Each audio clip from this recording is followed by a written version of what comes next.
বৃহস্পতিবার আগরতলা মহারাজা বীরবিক্রম কলেজের রবীন্দ্র হলে আয়োজন করা হয় দেশ বিভাজন বিষয়ক স্মৃতি দিবস বিষয়ক অনুষ্ঠানের। উদ্দেশ্য বর্তমান সময়ের যুব সমাজের মধ্যে দেশের স্বাধীনতা সংগ্রাম, দেশ বিভাজন এবং এর বিভীষিকাময় ইতিহাস বিষয়ে তুলে ধরা। প্রধান অতিথি হিসেবে উপস্থিত ছিলেন মুখ্যমন্ত্রী ডক্টর মানিক সাহা। এছাড়া ছিলেন উচ্চশিক্ষামন্ত্রী কিশোর বর্মন, পর্যটন মন্ত্রী সুশান্ত চৌধুরী এবং কলেজের শিক্ষক শিক্ষিকা ও ছাত্রছাত্রীরা। মুখ্যমন্ত্রী দেশ বিভাজনের হিংস্র এবং রক্তাক্ত ইতিহাস তুলে ধরে সেদিনকার বিভীষিকাময় অবস্থার কথা বর্ণনা করেন। 2021 সালে প্রধানমন্ত্রী নরেন্দ্র মোদী আহ্বান করেন দেশের স্বাধীনতা দিবস 15ই আগস্ট উৎসাহ উল্লাসের মধ্য দিয়ে পালন করার জন্য।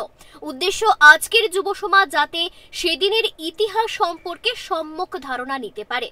মুখ্যমন্ত্রী বলেন, আজ এখানে ইতিহাসের কথা বলা হলো, সেই ইতিহাস নিয়ে আমাদের ছেলে মেয়েদের কতটুকু ধারণা আছে?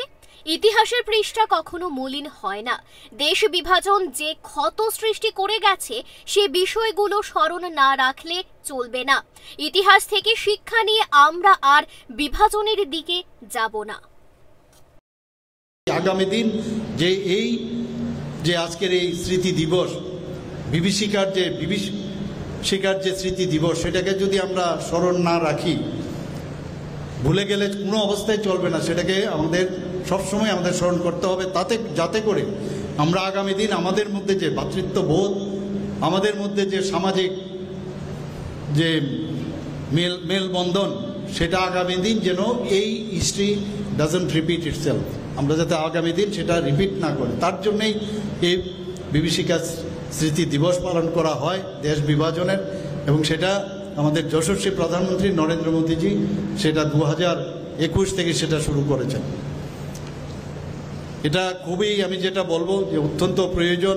তো এই বিভাজনের যে বিষয়, যখন আমরা ওই ধরনের আমরা চিন্তা ভাবনা করব, সেগুলো প্রকৃত অর্থে আমাদের সমাজ জীবনেও সেটা কিন্তু বিদ্যমান। আমরা এর থেকে দূরে থাকব, আমরা সবাই ভালো থাকব, সুস্থ থাকব। এই দেশকে মাননীয় প্রধানমন্ত্রী যে আহ্বান করেছেন যে এক ভারত শ্রেষ্ঠ ভারত, এবং 2047-এ যে বিকশিত ভারতের স্বপ্ন মাননীয় প্রধানমন্ত্রীজি দেখছেন, আমাদের দেশ দেখছে। আমরাও 2047-এর মধ্যে বিকশিত ত্রিপুরা গড়ার জন্য যে প্রচেষ্টা আমরা চালাচ্ছি, সেটা সবাই মিলে যদি আমরা একসাথে আমরা কাজ করি, কাঁধে কাঁধ মিলে আমরা কাজ করি, তবেই সেটা সম্ভব হবে।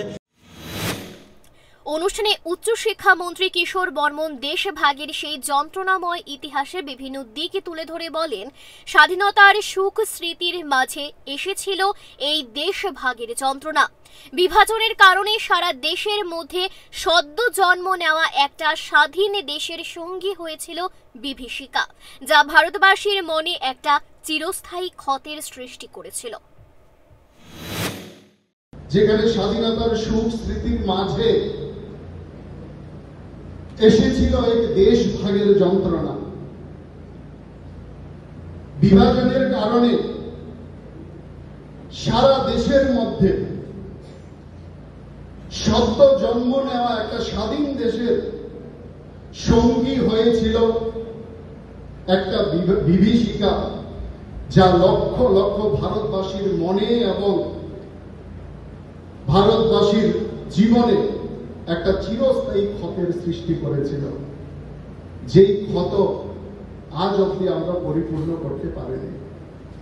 এই বিভাজনের ফলে যেখানে দেশবাসী আনন্দ উৎসবে মেতে ওঠার কথা ছিল, সেখানে সারা দেশে আজকের এই দিনে শুধুমাত্র সাম্প্রদায়িক দাঙ্গা, অগ্নিসংযোগ, লুণ্ঠন, নারীদের হরণ করে নিয়ে যাওয়া, অত্যাচারিত করা, এই সমস্ত কর্মকাণ্ডের ফলে কোটি কোটি মানুষ প্রভাবিত হয়েছিল। প্রায় 2 কোটিরও বেশি মানুষ এই দেশ বিভাজনের যন্ত্রণার শিকার হয়েছিল। এটা ঠিক যে বর্তমান প্রজন্ম দেশের স্বাধীনতা সংগ্রামের করুণ ইতিহাস সম্পর্কে খুব একটা ধারণা রাখে না, কারণ তাদের শিক্ষাই হচ্ছে কর্মমুখী শিক্ষা। পারিবারিকভাবেই তাদের শৈশব থেকেই শেখানো হয় ক্যারিয়ার শুধু কেরিয়ার, আরও ছুট লাগাও। ওর থেকে তার থেকেও তোমাকে এগিয়ে যেতে হবে, বেশি নম্বর পেতে হবে। জ্ঞানমুখী শিক্ষায় তেমন গুরুত্ব দেওয়া হয় না।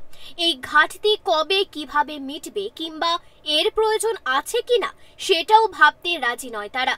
এসব ইতিহাস এখন শেখানোর দায়িত্ব রাষ্ট্রের। এটাকে এড়িয়ে গেলে রাষ্ট্রই দুর্বল হবে বলে মনে করা হচ্ছে। Bureau report, Times 24 network.